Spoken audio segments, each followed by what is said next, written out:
ป่าดีป่าลูกเนาะน้ำมัดกับบอตคอยลงคลิปสวยนี่กันลงมาไทยหลายมือเติบแล้วลงเลยมาก็มาพักน้ำอายเพิ่นอยู่ฟาร์มหมูลงเลยน้องมดมากแต่วันที่26ผลแล้วลงตอนนี้ก็วันที่1เที่ยงก็มาพักน้ำอายเพิ่นได้อยู่4 มื้อ5 มื้อลงก็มาอยู่ที่5ก็เข้ามามื้อแรกอันนี้ลูกของอายเพิ่นลงมาหอยก็ยังบ่มียังเถื่อไปลงเลยเราก็เลยเอาที่นอนให้กระสักแล้วมาก็มาเมียนห้องบ่ลงได้น้องมดสภาพมาเบิ่งห้องก็คือน้องมดมากับบ่ทันได้เฮ็ดงานดอกบ่ลงไงมาหลายมื้อยังบ่ทันเฮ็ดงานเพราะว่าเฮ็ดงานหมูปิ่นอันนี้สิเป็นเฮือนบ่ลงไงที่เพิ่นให้น้องมดอยู่นะหากระปัดแล้วน้องมดก็นี่แหละหักไผ่ก็ยังบ่ทันมีอยู่ดอกบ่ลงไงน้องมดก็เอาให้มาปลูกไผ่ก็บ่มีนี่บ่ลงไงห้อง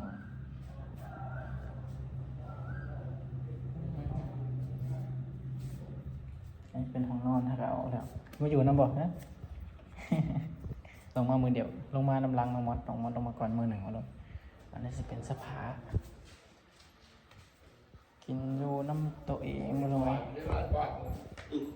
นำบังไฟนอนคนเดียวมาลง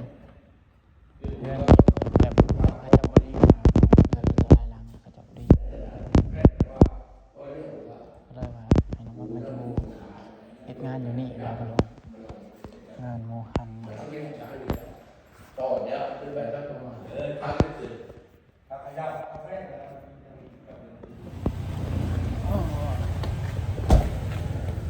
ตอนกำลังมา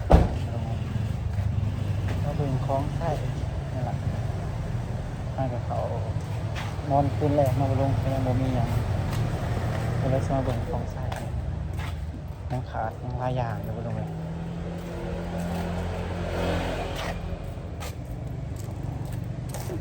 น่าก็ได้จะหมอน้ำหอดมาลงยังขาดจะหมอไหน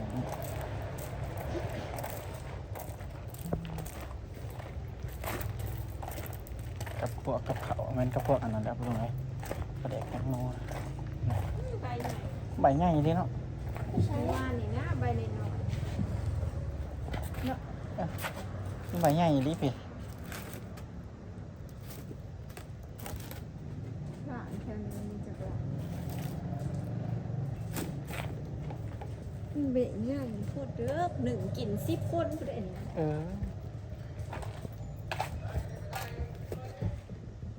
ถ้าไปซื้อหาข้าวหนึ่งสิซื้อเงาค่ะ1ซึ่งแล้วแหละเดี๋ยวหาซื้อมัน1มี3มันแล้วก็นี่วันนี้ใส่ซื้อค่ะได้ซื้อเจ้าเทิงตัวอันห่างๆค่ะดิเอาผ่าขาวปูก่อนเดี๋ยวก็เอาเขาใส่แล้วกันนึ่งชื่ออันกระซ้ำเนี่ยพี่ปล่อยพ่อได้มาเขาเนี่ยนะเป็นเรื่องเอาใส่ปูได้นะนี่นะอ้าวปูมีกระซ้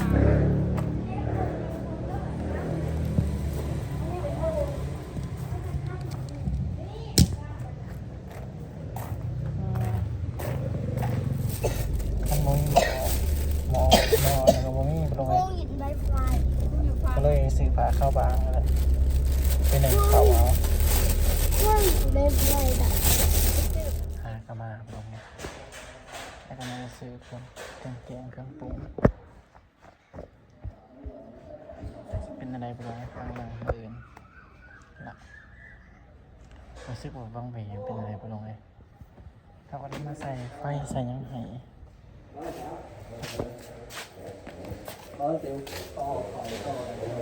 เรามาใส่เดินไฟเดินยังไงนะเพราะว่าดอกไฟมันไต่บ่ได้นะตอนนี้ก็เมื่อพี่พันธครับไปแล้วมันยังสักแห้งแล้วบ่สินอนกัน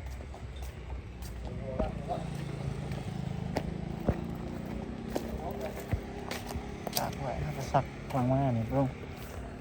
เรามาเห็นมือตา นอนขึ้นนี่บุลงไงเพื่อนมือคนนอนเลยบุลงไงเขามากระเมิดเลยเบื่ออย่างสิเก็บเพื่อนบุ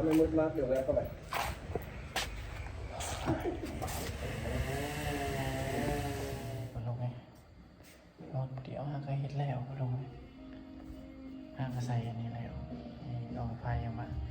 แล้วก็ใส่ดอกไฟให้นะบุลงไงโอ้ยคือเปิดเพลงดังแท้นอนเดียวลงหากมามือแรกน้องมดมากหลายมือแหละแต่ว่า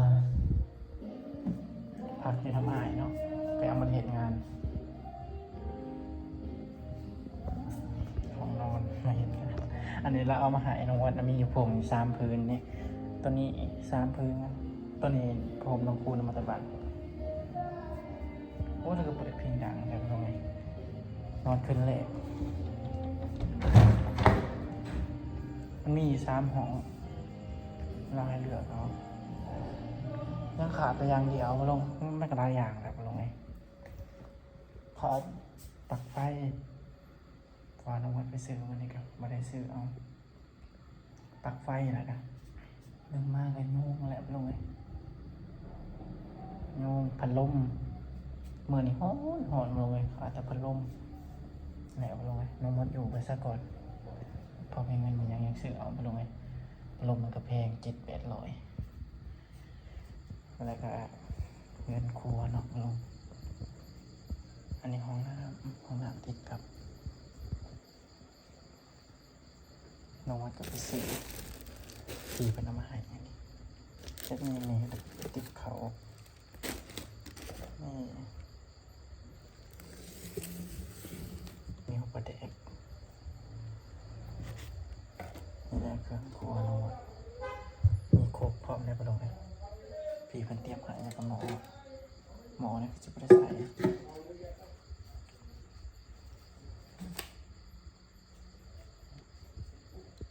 อันนี้จะเป็นข้าวสารถูกไหมยังบ่มียังครบเลย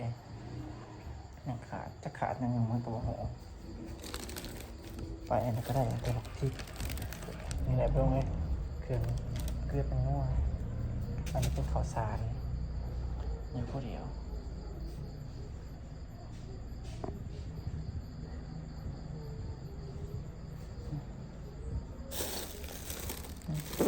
เขาเหนียวตีเป็นเอาหายไปลงว่าเป็นเขาอะไรอย่างที่เขานี่แหละไปลุงแต่อยู่ป่ะหักเงินมีคนอยู่โอเคเป็นไงเรื่องง่ายแต่มันเรื่องงานแต่มันมือก็คือสมบูรณ์เหตุแบบงานสิเป็นมาเฮ้ยลงอาจจะเป็นมือเจ้าหน้าที่เมียนของไงแล้วไปลงแล้วไปกวดให้แล้วมันเปลี่ยนแปลง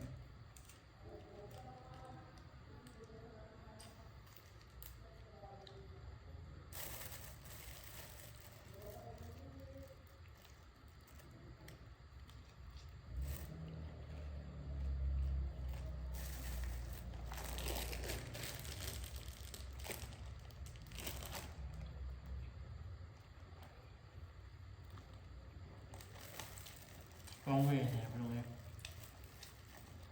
ดูไปแล้ว